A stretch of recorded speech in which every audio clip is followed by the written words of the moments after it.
You're a Shroom guy? Yeah, I was harder on it before, but I've slowed down on it now. What is your? Have you ever had like a hero's dose level of like? Yeah, you have. I feel like your tolerance goes up the more you take it. So I did a Rolling Loud back in Toronto when my album just dropped, and I took over 5 grams in the studio. So yeah, that's a lot.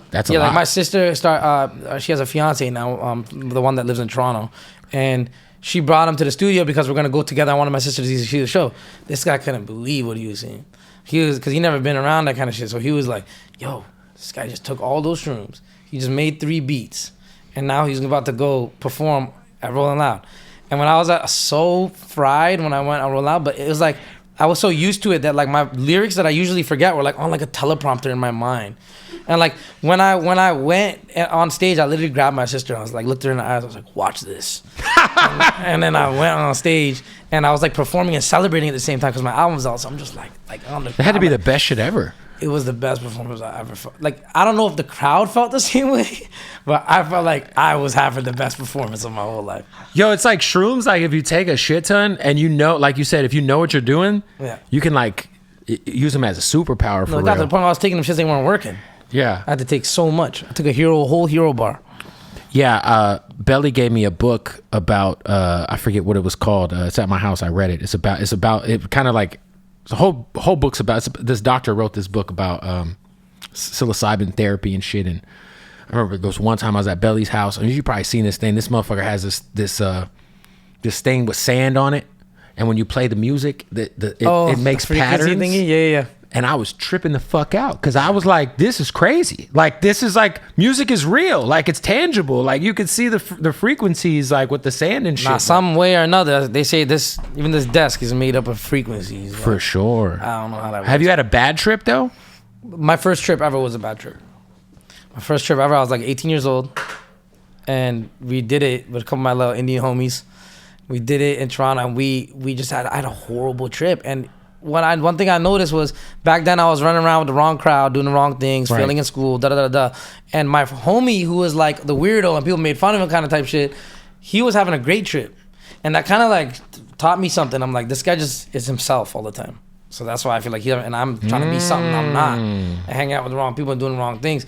And it really, like, when I came out of that shit, I graduated high school, switched up who I'm hanging out with, everything. So it was a good trip, technically. It turned out to be. But the trip during it, horrible. Terrible. Every time I close my eyes, fire-breathing dragon coming at me. When I open it, something bad's happening. Everything. I couldn't get away from this shit. Have you done DMT? No. That's what I want to do that shit, but I'm hella scared, bro. I think I'm ready. I feel like once you're spiritually balanced while you're sober, you can handle all that shit. Yeah, you're pretty sober now, right? Yeah, I smoke weed every day. But like in terms of like, you know, the shit you were rapping about. I'll tap into stuff. You know what I mean? Like if it's like I'm in the studio. You're all-time best druggy rapper, by the way. In terms of the subject matter only. I appreciate it. Don't do drugs, kids. All right. Yeah, but I'll tap into some shit. Like if I'm in the studio for 2 weeks, there might be a day where we dabble in something just to get a different kind of vibe. Not every day. Right. That shit's just gonna kill you. Yeah, no, I feel like, you know, especially I feel like when you first got in the game, fentanyl wasn't really like a thing for real, you know?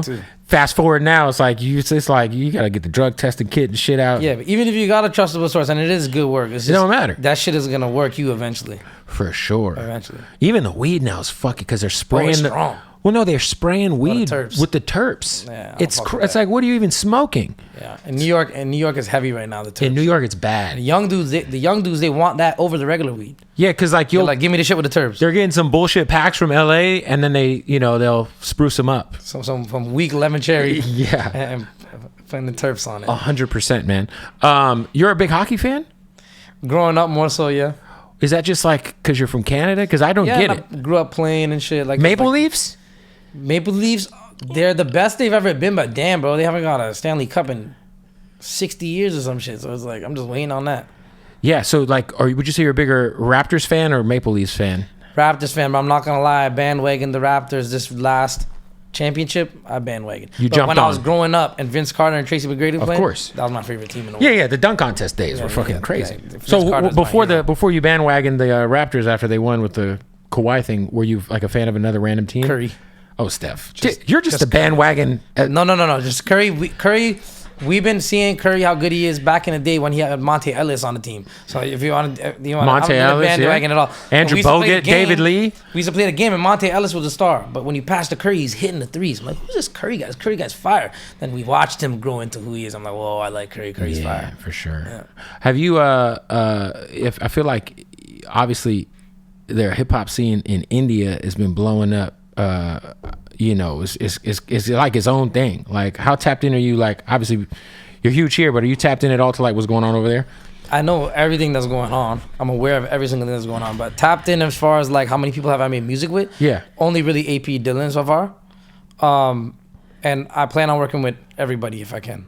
Yeah. What's the homie's name with the Big Dogs record? I had him on Kind. Wait a minute. What the fuck is? Oh, 100 Man Can, yeah. That shit's going crazy. I bumped into him actually in Thailand. Yeah. Rolling Loud Thailand. Yeah, bumped into him. I was there. Yeah. Yeah. I didn't see you there, but I was there. Yeah. I was there for 12 days. Oh, for real? How was your Thailand experience? It was good. Was it? Yeah. Nice. Good food. Yeah, for sure. Good food. For sure. Good food. Sure. Did you just stay in that area? Did you go to Bangkok? Pattaya and then Bangkok. Pattaya's got that street. Man, the hotel was unbelievable too. Oh, that street. That street gets fishy. Real fishy. Man. Yeah. Play with the street joints. Super fishy. No. Yeah. Nah. You're like. Now you can see them. You can see them. Yeah. Anybody who says they get tricked, they didn't get tricked. But hell no. Impossible. Impossible. No. But yeah, no, it's a great place. Great food. There's elephants too. I ain't see the elephants. And tigers. I'm glad I ain't see them. Yeah. And they got a bootleg mall there that's fucking crazy. Nah, I never went. I went to a real mall. No, they felt got like America. 5-story fake mall. I would have loved to go there just to see it. It's fire. All my kids got Travis Scotts that they don't know are fake. My kids are running around with fake shoes right now. I said, wait, how much are these? I looked at them. I said, oh, nah, we're doing this. Oh, my God. I had to buy a whole new suitcase just to bring fake gifts back. That's what's up. Yeah, for sure. It's good times, man. Shout out to Thailand and the hustlers out there. Is there a tour coming? Absolutely. As soon as we can. Are you already trying to figure out like the dates? Or? I've been on, my team about it. I've been like, when we starting this tour, we need to announce it. And they're working on it right now, so we'll get it. Did you go to Coachella last weekend? No. I feel like you are the kind of guy to be at every fest. I feel like at Coachella, you'd see NAV backstage. Really? I don't know. It just feels like your kind of thing. You're going this weekend? Nah. I don't know why. I just don't feel like going this year. Maybe because it's fucking in the middle of the desert and I've been so many times. Yeah, it's like how many times do you need to fucking go to understand what the fuck's happening? Yeah, and last year I was performing, so it was more lit, Talk about your just chemistry with a guy like Metro Boomin, who is one of the greatest producers, if not at this point. I think he's got the best producer album ever. Heroes and Villains, a classic. But what's y'all's like chemistry like in the studio? How'd you guys kind of hone in? And Cash put us together at first, like a lot of people, but just genuine relationships. My brother, my friend, my dog, and then on top of it, we both make beats, we both make music. So